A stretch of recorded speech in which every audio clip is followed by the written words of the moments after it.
Hello everyone and welcome back to the Artificial DM. So we're going to be covering another session of RPG horror stories, and I've got a brief update at the end of the video.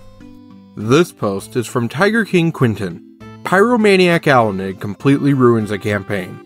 So if you stumble a bit on the Owlnid part, this is because I was working on my own D&D style RPG.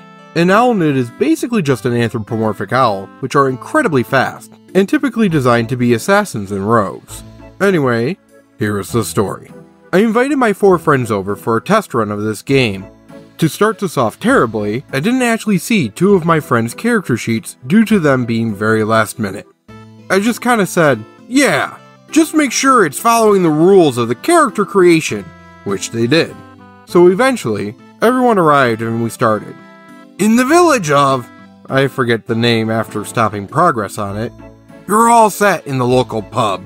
A small wooden place with 1 floor dedicated to the bar, and the 2nd floor for travelers who need a place to sleep for the night. The bar is lit up by soft warlight of candle lamps, and is filled by the unintelligible chatter of the patrons.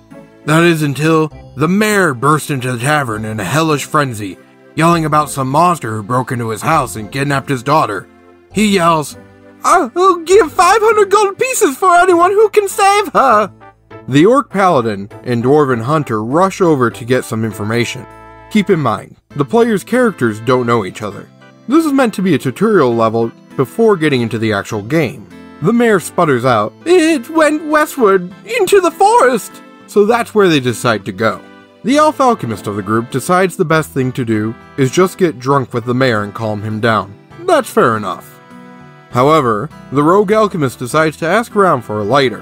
The first man he approaches is extremely drunk, and just hands a flint and tinder that he had on hand without really thinking about it. In the meantime, the Orc Paladin and Dwarf Hunter head into the forest and come across a lake, and on the other side was the mayor's daughter, romantically gazing into the eyes of a gentleman. His face was perfect, his hair well kept, nothing about him screamed monster. The orc decides he doesn't trust the gentleman, so he throws a rock at him, and a heavy one at that. Due to his incredible strength, it sailed right over the river and hit the daughter. Whoops.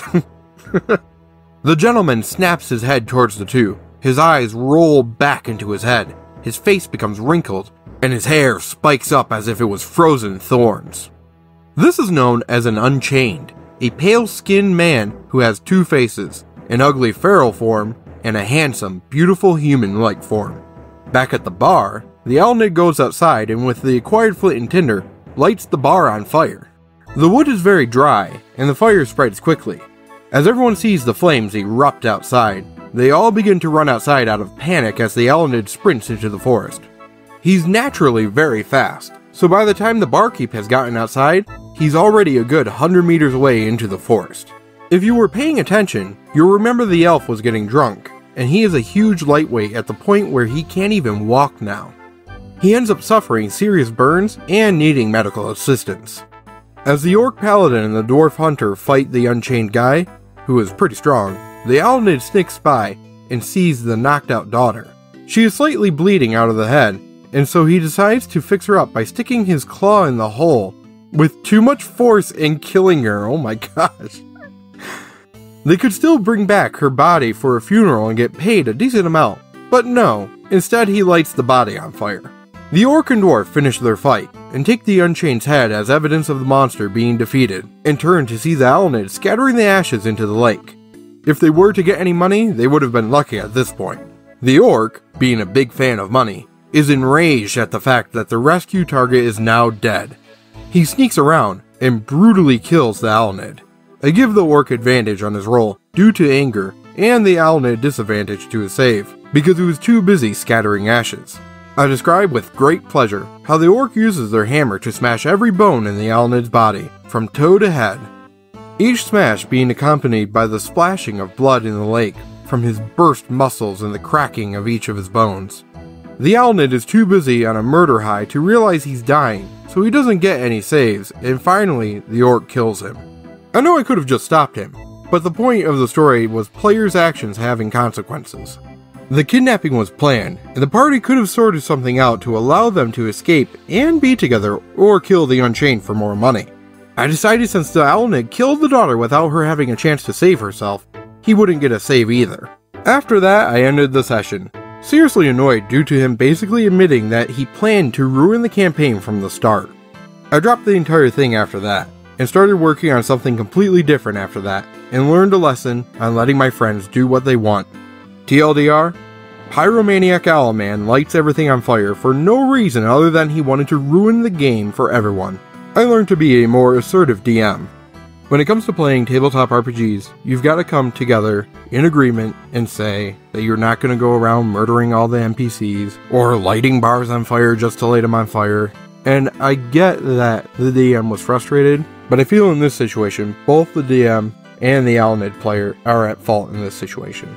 And obviously, they were new, so a lot of that comes with time, but the fact that the Owlnid went into it knowing that he wanted to destroy the campaign, that's a big yikes right there. This is from Damien St. James. Lutch Cassidy and the Half-Dragon Trap Finder. How players use bodies to disarm traps. Lutch Cassidy. This story takes place in early 2004 and revolves around a player we'll call Brad.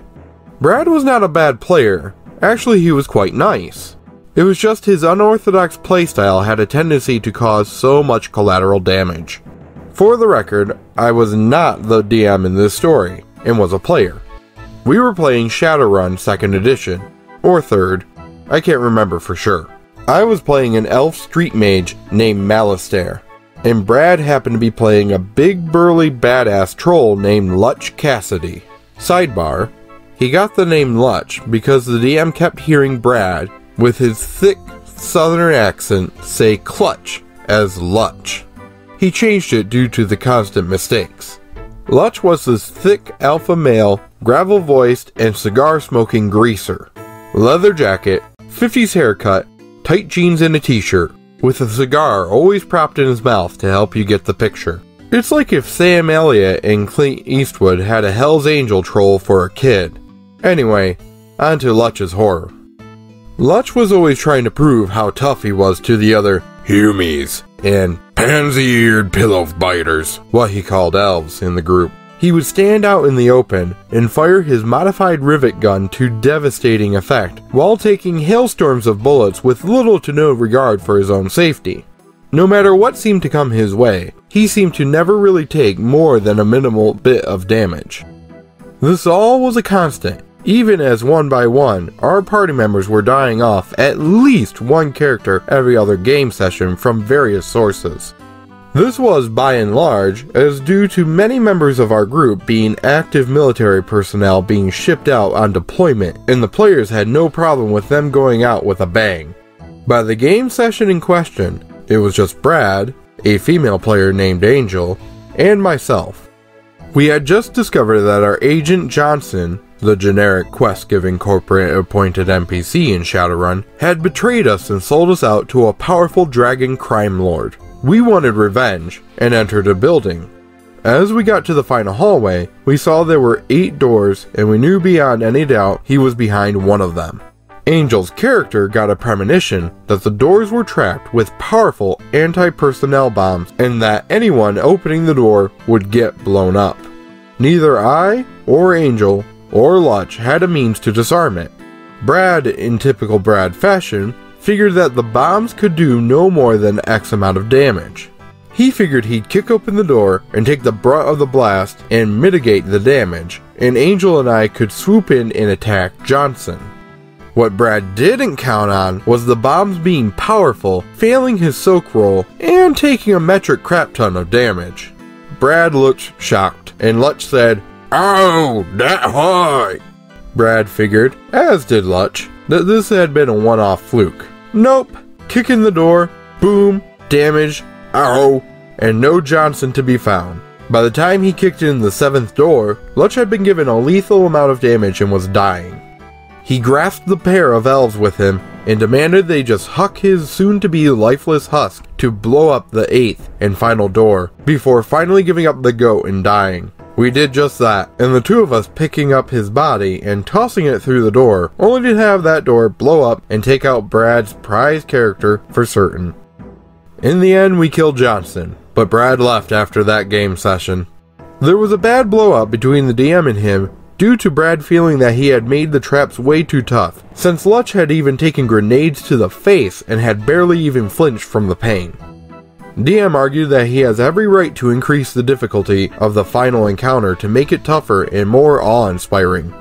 The two were unable to reconcile their differences, and after the game session, the DM wrapped up the game with a cliffhanger of myself and Angel trying to ram a bridge barricade to try to cross the border into the Elven Kingdom of Oregon over the I-5 bridge. The Half-Dragon Trap Finder. This story takes place in D&D 3.5 in 2008 with the ever-terrible Clan Schneider gaming group. I was running the exact same homebrew module with two separate groups. The difference between the groups was my normal group were generally great people and had redeeming as well as benevolent characters. Clan Schneider were a group of narcissistic glory hogs hell-bent on being the most murder-happy evil son of a bitches as possible. To make matters worse, they got mad when my preferred group would get a good treasure drop that I didn't roll for them, or perform an out-of-the-box maneuver that I wouldn't allow Clan Schneider to just copy and paste. One of the contextual bit of knowledge I must add is a setup that is classic in some RPGs, as you can always choose one scenarios. You all know the one. DM says that 2 hostages are about to die if you do nothing, but you can choose one to survive, as the moment that you free one, the other dies from some mechanism. In this instance, there were 2 half-dragons, one silver and one white, dangling over pits of lava suspended by a rope and pulley system. This device used the dragons as the counterweights. As time progressed, and the clockwork of the device ticked along, the 2 dragons would drop progressively to a fiery death. Preferred group were good, so they decided to free the female silver dragon. The Clan Schneider group were evil, and decided with glee to send the good silver to her death and recruit the male to the party. He followed the party for a couple of floors of this tower of horror before he was shot in the back by the party's ranger. They stuffed his dead body into a bag of holding to later sell to a shopkeep for gold. When the party encountered a hall that the ranger spotted as being trapped, the party's leader decided to drag out the body and perform the Lutch maneuver. They decided to take turns tossing the male half-dragon's body down the hall to trigger any traps along the way, and then having the necromancer in the party repair the corpse only to do it again. To summarize, the group carried around a slowly decaying body and used it as a crash dummy to try to set off anything that might be trapped, and used it to take the brunt of any and all traps they came across. Yeah, an evil party, but still this was utterly obnoxious to me. TLDR? Had a player who decided to use his character's big tough body to try to circumvent a bunch of traps. It didn't go well, as the DM had upped the effect yield and potential of the bombs and the character wound up killing himself. Had a second group that murdered a half-dragon party member, and would toss his dead body around just to navigate any kind of trap they came across. They then had the necromancer repair the body, only to do it all over again. I do gotta say, I absolutely love the fact that the party was yeeting this half-dragon and being like, haha, activate all the traps. It's just very clever to do so. In the first story, where the player decided to just take the brunt of the damage by opening all the doors, it's very in character when it comes to playing tabletop RPGs, because we keep looking at tabletop RPGs as a video game where you take damage, oh well, just drink a healing potion. But either way, not really horror stories, but I really enjoyed them. Thank you all for enjoying the content. I've been stuck in my wage cage for the past few days, so content will be slow for a little while. I've got a few viewer-submitted stories I'm going to be getting to eventually, and we're going to get to finishing up the Tales from Sylv-Chan. And pretty soon, we're going to be doing the 1K subscriber one-shot. There will be more details about it when I've got a date chosen for it, but we've got our 4 players lined up. Thank you all again, and until next time, hope you feel inspired.